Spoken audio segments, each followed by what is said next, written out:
Hi, this is Rudy Jones of HamiltonStateBaseball.com. Welcome to the South Carolina College Baseball video recap for Thursday, May the 15th. There were only 11 games involving state teams played on Thursday, but man, there was a lot of good action, a lot of noteworthy things going on. Let's start up in Pittsburgh, where Aiden Kanak, Joe Allen, and Lucas Malstack combined for a no-hitter as Clemson beat Pitt in the opener of that ACC series by a score of 6-1. Kanak went the first 7 of the third innings, struck out 12, but he was having some obvious control issues or fatigue issues, whatever, in the 8th. They took him out. Allen got out of the inning. Pitt hit a ball to the left field fence in the 9th. Dominic Leasky made a nice catch on that. It wasn't a extremely difficult catch, but he had to play the ball well against the wall. After a couple of walks, Luke Malstack came in to get the save and close out the 15th no-hitter in Clemson history. First no-hitter for the school since 2009. First ACC no-hitter since 1976 against Virginia. That was the 4th ACC no-hitter in school history. Clemson improved to 39-15 overall, 16-12 in the conference. Pitt fell to 27-24 and 10-18. Jacob Jarrell and Jaron Purify homered for the Tigers, and Purify, in fact, was 4 for 5 in that game. Elsewhere, down in Columbia, South Carolina scored 2 runs in the 9th, the second one on a wild pitch, to beat number 1 LSU 6-5 in the opener of that SEC series. That win, by the way, officially clinched the 15th seed in the SEC tournament for the Gamecocks. There was an outside chance that if they'd lost all 3 and Missouri beat Mississippi State 3 times, Carolina could have finished 16th, but that did not happen. The Gamecocks fell behind early, fought back to tie it. LSU went ahead again. Then in the 9th, down 5-4, Scobie hit a home run to tie the score. Jace Woida hit a triple, probably about another 1.5 foot. It might have been a home run to end the game, but anyway, he hit a triple. Carolina's 3rd triple of the game, by the way. USC had hit batsman, a pop-up, and an intentional walk. And then with Caden Gaskin up at the plate, former Wofford pitcher Zach Cowan, who's now at LSU, threw a wild pitch, and that allowed pinch runner Dalton Mayshore to come home and give Carolina that walk-off win. I'm sure that was a good feeling for the Carolina guys who struggled throughout the season pretty much. USC is now 28-26 overall. The Gamecocks are 6-22 in the conference. LSU fell to 40-13 and 17-11. Henry Casmar had 2 triples for the Gamecocks. In fact, USC had 3 triples in the game. They only had 5 coming into that game for the season. Elsewhere, up in Norfolk, Coastal Carolina scored 3 runs in the 9th inning and held on to take the Sun Belt Conference Series opener against Old Dominion by a score of 6-3. Walker Mitchell had hit a 3-run homer for the Chanticleers earlier in the game. Then in that game, they got a go-ahead single by Ty Barongo and scored a couple more runs later in the inning to wrap it up. Coastal improved to 42-11 overall, 21-4 in the Sun Belt. They have won 16 straight Sun Belt Conference games and 12 straight games overall. They're really peaking here at the right time. Old Dominion, they fell to, that'll look right quick, I didn't write it in up here. Old Dominion fell to 15-13 in the conference. Elsewhere, also, George Derek Floyd pitched 7 solid innings and matched a season high with 6 strikeouts, and the Citadel beat SoCon leader East Tennessee State by a score of 7-3. The Bulldogs broke the tie in the middle innings and held on to win. They're now 29-23 overall, 11-8 in the SoCon. They're only 2 games behind East Tennessee State, who is 37-14 and 13-6. Outside chance that the Bulldogs could tie for first place in the conference right now. Also for the Citadel, Anthony Hausner had a single, a double, and scored 2 runs. Also, College of Charleston used a 7-run 7th inning to rally past Hofstra by the score of 11-4 in the opener of that Coastal Athletic Association series. The Cougars have been behind. Avery Neves' 2-run single gave the Cougars the lead for good in that game, and they went on to win. They're 33-19 overall, 14-11 in the CAA. Hofstra fell to 17-35 and 7-18.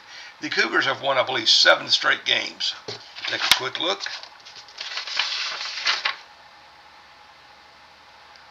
Let's make it 8 straight games for the Cougars. So they're peaking at the right time as well.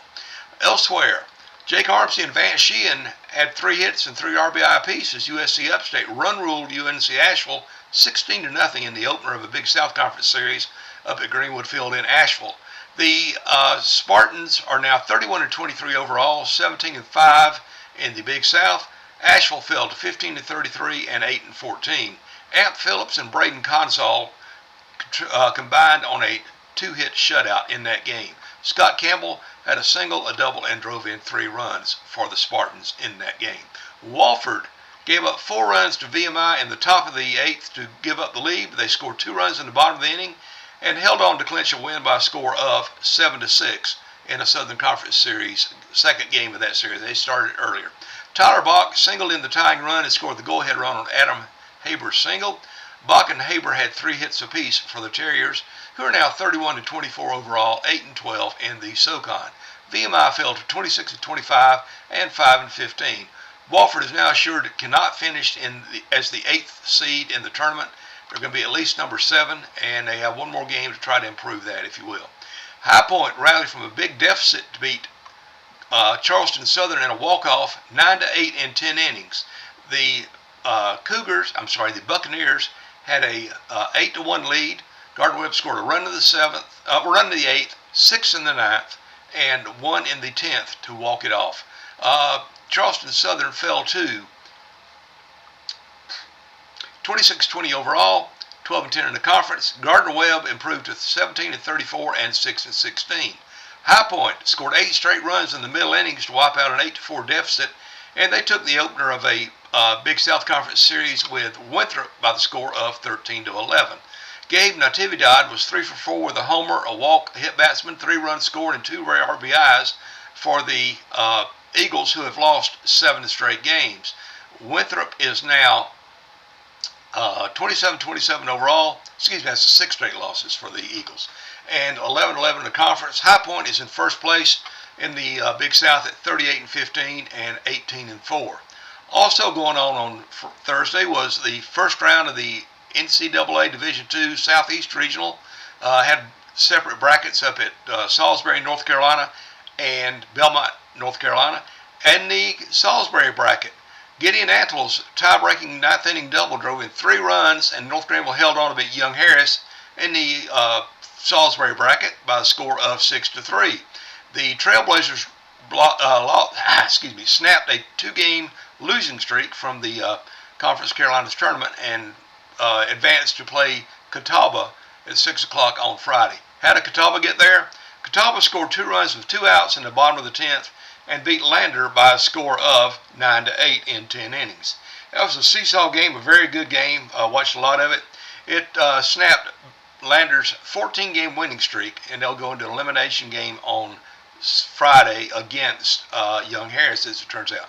Garrett Chun had 4 hits, including a 3-run homer to give Lander a first-inning lead.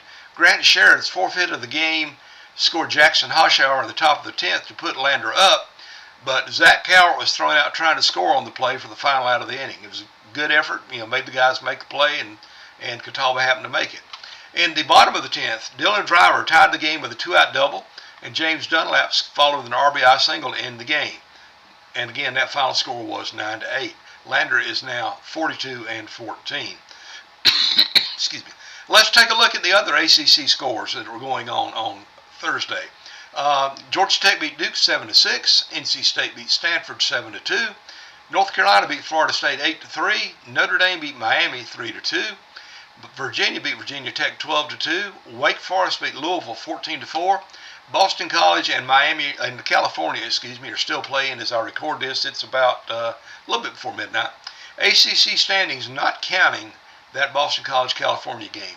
NC State moved into the lead now. They've got a 17-9 record. Georgia Tech is 18-10. Florida State, with that loss, fell into 3rd place at 16-9. North Carolina's at 17-10. Virginia's at 15-10. Clemson and Duke are tied for 6th at 16-12. Wake Forest is at 15-13. Miami's at 14-13. Louisville's at 14-14. All the standings I've got posted on tonight's scoreboard. In the SEC, Florida beat Alabama 7-6. Georgia beat Texas A&M 10-6. Mississippi State beat Missouri 25-7. Ole Miss beat Auburn a score of 9-2. Texas beat Oklahoma 7-4. Vanderbilt beat Kentucky 8-7. And Tennessee and Arkansas are still in progress right now. Top of the ninth, Tennessee's got a 4-run lead. Texas, with that win over Oklahoma, clinched at least a tie for the regular season championship in the ACC. The Longhorns have a 21-7 record. Arkansas is 18-9, depending on what happens on Thursday night. Georgia, LSU, and Vanderbilt are all tied for third at 17-11. Auburn is 16-12. Tennessee is at 15-12. Could move into a sixth place tie with Auburn if they win. Alabama's at 15-13, as is Ole Miss. Florida moved up to 14-14. Carolina's in 15th place, as I say. How about in the Sun Belt Conference? Arkansas beat Louisiana 3-0. Georgia State beat Appalachian State 4-2. James Madison beat Texas State 9-4.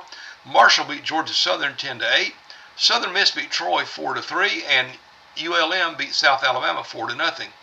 Coastal Carolina still has a 2-game lead over Southern Mississippi. They just can't shake them, even though the Chanticleers are won 16 straight. Southern Miss has been red hot as well. Coastal's 24-4 in the conference. Southern Miss is 22-6. Troy is 18-10. In the other Big South game from Thursday night, Longwood beat Radford 5-4. High Point has a 1-game lead over USC Upstate in the Big South with 2 games remaining. The Panthers are 18-4. Upstate is 17-5. Radford's 13-9. Charleston Southern's 12-10. Winthrop's 11-11. Presbyterian is 9-15. UNC Asheville is 8-14. If USC Upstate beats UNC Asheville one more time, there's two games left, Presbyterian will qualify for the Big South Conference Tournament. In the Southern Conference, other scores besides the state teams: Mercer beat Samford 2-1. Western Carolina beat UNC Greensboro 8-6. East Tennessee State has a 13-6 record in the SoCon. Samford is 12-7. Mercer and the Citadel are at 11-8. Wofford is at 8-12. They could possibly catch and maybe even pass UNC Greensboro or Western Carolina, depending on that UNCG Western Series goes. In the Coastal Athletic Association, Campbell beat Delaware 18-6. Northeastern beat North Carolina A&T 11-2. Stony Brook beat Monmouth 8-7 in 11 innings. Towson beat William & Mary 3-2. And UNC Wilmington beat Elon 7-2. In the CAA, Northeastern's red hot. They're up 23-2. They've clinched the regular season championship. UNC Wilmington's at 17-8. College of Charleston and Elon are tied for, and Campbell are tied for third right now at 14-11. Elon and William & Mary are a game back at 13-12. Well, how about the schedule for Friday? That's what's going on. East Tennessee State and the Citadel will play another 1 o'clock game at the Joe in Charleston. Bulldogs looking strong right now, playing well under Coach Russell Triplett. USC Upstate and UNC Asheville play game 2 of their series at 2 o'clock up in Asheville. VMI and Wofford complete their SoCon series at 2 o'clock over in Spartanburg. Charleston Southern is at Gardner Webb at 3 o'clock. Clemson's at Pitt at 3. Coastal Carolina's at Old Dominion at 3. Hofstra is at College of Charleston at 4 o'clock. High Point is at Winthrop at 6. And LSU is at South Carolina at 7 o'clock. The USC seniors will be honored before that game, I believe. In the NCAA Division II Southeast Regional, Lander and Young Harris played an elimination game at 3 o'clock up in Salisbury. Following that game, Catawba and North Greenville will play at 6 o'clock for a shot to go into the championship round. Over in Belmont, North Georgia and Carson Newman will play at 3 o'clock in an elimination game, and Lenore Ryan plays Belmont Abbey at 6. The host had a come-from-behind win over Carson Newman, by the way, to win 5-4. So, what that means is that's all the action going on in the state on Thursday. That's the South Carolina College Baseball video recap. I'll provide updates on games on X as they come in on Friday. You can always follow me on X at the handle Palmetto Base, and I do scores, schedules, updates, etc., at PalmettoStateBaseball.com. If you've not ever checked that out, please check it out. But for now, this is the South Carolina College Baseball video recap for Thursday, May the 15th. This is Rudy Jones, PalmettoStateBaseball.com, saying good night. Jesus loves you.